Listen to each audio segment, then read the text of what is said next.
As the snow slowly melts in mid-February, I'm dreaming of my summer garden and making plans. We're in USDA Zone 6A in the mountains of eastern Oregon, where frost can surprise us anytime up until June 1st, and the first frosts of fall can arrive as early as September. So it's a tough climate for gardening. I mostly grow tried and true plants in our zone, but I like pushing the boundaries with vegetables and fruits I'm not sure will grow well here. In this video, I share 4 plants that have surprised me over the years, and a 5th which is a new experiment for this season. First, globe eggplants. For over a decade, I only grew the narrow Asian eggplants. They do very well for us and are great grilled or in stir-fries. But over the last 2 years, I've tried some fast-growing globe varieties from Johnny's Seeds, and have been thrilled with the results. So I've decided these will be regulars for me.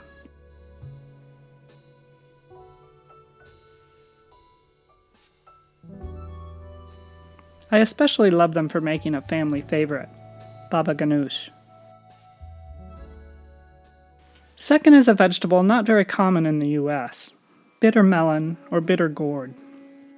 I fell in love with it while traveling in Southeast and South Asia. It's an acquired taste, but one I now crave.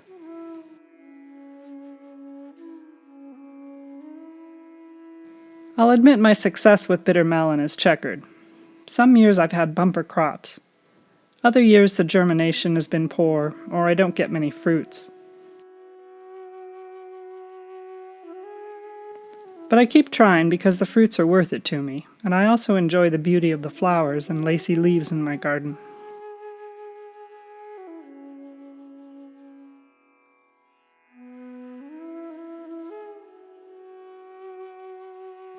Another vegetable I came to love while traveling in South Asia is okra. It's often fried throughout the region, which reduces the sliminess. However, I also love it in stews like gumbo, where the slime is valued as a form of thickener.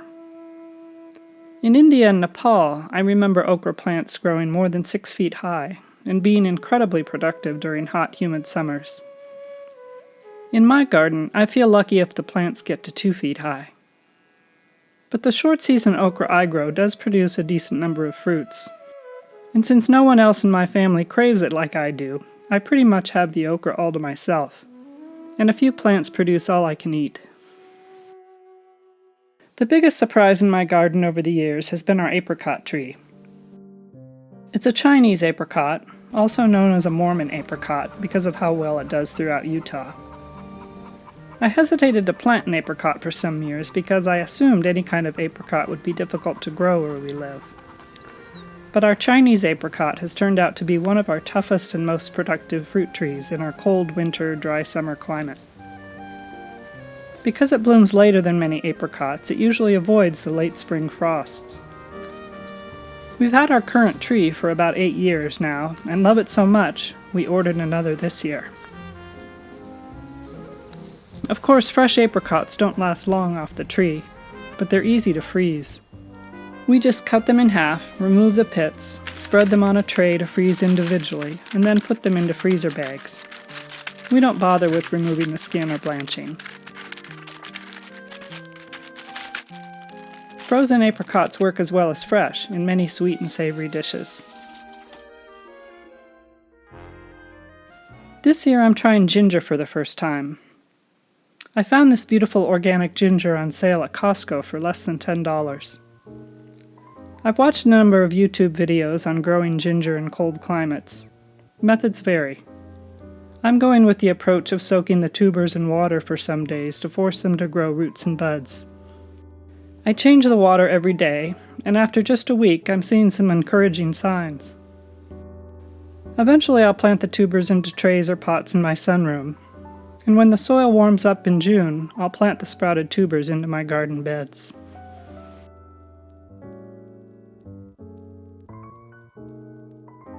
When I'm considering new vegetable types or varieties, I look for fast growing. For example, the glow bake plants I start from seeds are listed as taking an average of 65 days to grow from seedling to harvest. In fruit trees, I look for late blooming, so the flowers can miss the worst of our late frosts. I also consider overall hardiness and disease resistance, and adaptability to our clay soils and dry summers.